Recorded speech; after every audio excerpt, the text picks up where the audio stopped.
Bonjour à tous, c'est Jérémy, bienvenue dans ce nouveau podcast sur la chaîne Enseigner le FLE en ligne. C'est le 6e de la série. Pour ne pas rater et pour revoir les épisodes précédents, je mets tous les liens des précédents podcasts dans la description. Aujourd'hui, on va parler de la question suivante. Devenir nomade digital de FLE, est-ce un rêve impossible ou est-ce qu'on peut vraiment y arriver aujourd'hui en 2021 ? Avant que ce podcast commence, je vous invite à rejoindre mes contacts privés dans lesquels je vous envoie une astuce par jour pour vous améliorer dans le monde de l'enseignement du FLE en ligne et de l'enseignement du FLE en général avec des ressources, des conseils, des astuces, des méthodes. Pour ne pas rater tout ça, c'est le premier lien dans la description. Alors déjà, devenir nomade digital de FLE, un rêve impossible. Qu'est-ce que ça veut dire être nomade digital exactement ? Alors déjà, je pense que cette dénomination nomade digital, en français en tout cas, elle est tout récente. Ça fait à peine quelques années qu'on en entend parler de plus en plus. À l'origine, un nomade digital, en tout cas le mot anglais digital nomade, désigne vraiment des personnes qui peuvent vivre leur vie sur Internet en voyageant partout où ils veulent dans le monde. Voilà, qu'est-ce que c'est aussi simple que ça, d'accord ?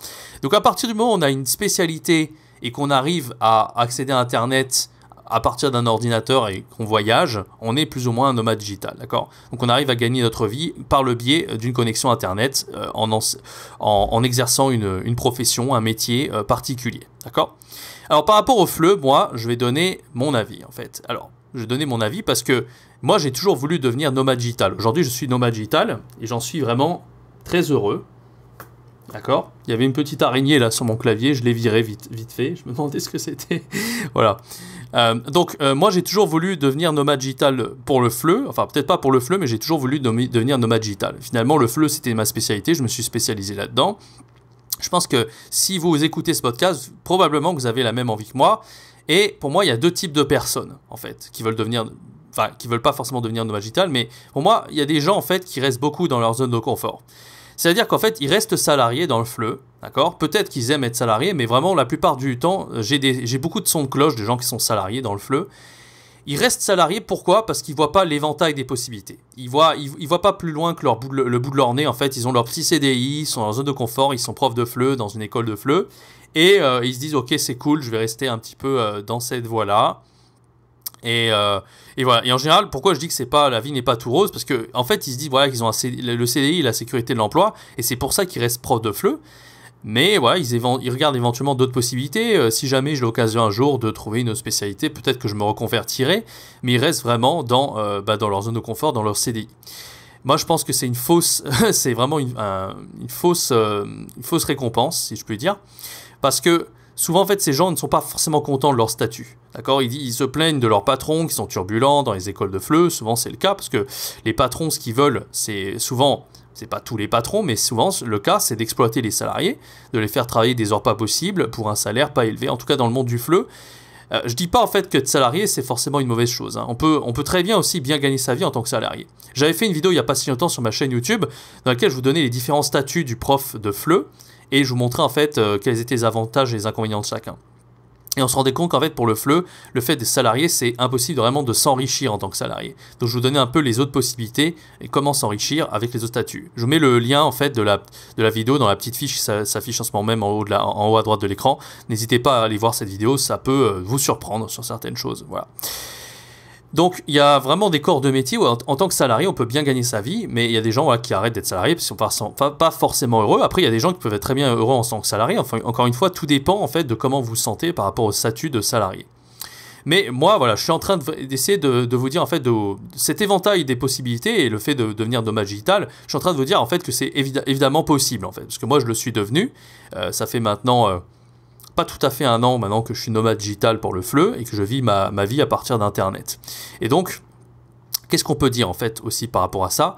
On peut dire en fait que, comme je le disais, quand on est salarié, c'est difficile de gagner sa vie. Mais on peut beaucoup plus gagner sa vie en fait quand on est indépendant. Après, il y a d'autres contraintes en tant qu'indépendant par rapport à salarié, mais peut-être que ça vous correspond plus. C'est aussi pour ça que je vous fais ce podcast, pour essayer en fait de vous faire réfléchir par rapport à cette question. D'accord ? Peut-être que vous êtes un peu comme moi, c'est-à-dire que le statut de salarié ne vous correspond pas forcément, et peut-être que vous auriez envie de devenir professeur indépendant. Eh bien aujourd'hui, c'est largement possible. Parce qu'aujourd'hui, voilà, quand on travaille en tant qu'indépendant sur Internet, on peut travailler depuis n'importe où. On peut enseigner. Ce qui nous suffit en fait, c'est d'avoir un ordinateur avec une connexion Internet, d'accord ? et il faut avoir des élèves. Il faut avoir des élèves. D'ailleurs, j'ai fait plusieurs vidéos à ce sujet. Je mets également le lien dans la description. Pour trouver des élèves, c'est simple. Maintenant, on a des plateformes d'enseignement en ligne, comme par exemple italki, Amazing Talker, Preply, Lingoda. Il y en a plein, mais la principale, c'est italki. D'ailleurs, je suis en train de créer une formation à ce sujet. C'est comment vraiment arriver à trouver plein d'élèves, comment commencer sa carrière en tant qu'indépendant. C'est vraiment la prochaine formation que je suis en train de créer. D'accord ? Et l'avantage, quand vous serez indépendant, c'est que vous pourrez travailler depuis n'importe où, depuis un hôtel, depuis n'importe quelle ville, depuis n'importe quel pays. En ce moment même, je suis à Taïwan, donc voilà, j'ai vraiment cette liberté géographique, ce qui est vraiment un énorme avantage, d'accord ? Quand vous serez indépendant, vous aurez aussi la sensation, une énorme sensation de liberté que vous n'avez pas en tant qu'employé. Parce que c'est vrai que quand on est employé, on est toujours attaché à une école, on doit toujours obéir à des responsables pédagogiques, à des patrons, au directeur, etc. Alors que quand on est vraiment indépendant, on est juste prof en fait, et après, évidemment, il y a peut-être un peu de paperasse, etc. Mais vraiment, il y a vraiment cet aspect, on est prof à 100%, éventuellement concepteur péda, mais voilà, on exerce réellement sa passion quand on est indépendant. Alors que c'est vrai que quand on est dans une école, le fait d'être pas 100% libre et de nous dire vas-y fais ci, fais ça, c'est un peu contraignant, ok ? Donc voilà, grosse demande, et puis également dans le FLE, c'est vrai si on regarde vraiment le long terme et l'avenir, le FLE, cet avantage-là, c'est qu'on ne sera jamais à court de travail, parce qu'en fait, le FLE, c'est vraiment un domaine où il y a toujours de la demande, en fait. Moi-même, je suis devenu prof de FLE quand j'étais en Allemagne, j'avais aucun diplôme, et du jour au lendemain, je me suis trouvé prof de FLE dans 2 entreprises. Donc pour dire en fait qu'effectivement, le fait de devenir nomade digital et indépendant en FLE, c'est pas une voie de garage, parce qu'il y a beaucoup de gens qui veulent devenir nomades digitaux dans un autre domaine que le FLE, et finalement, il n'y a pas forcément toujours de la demande dans certains domaines, il y a des domaines très concurrentiels.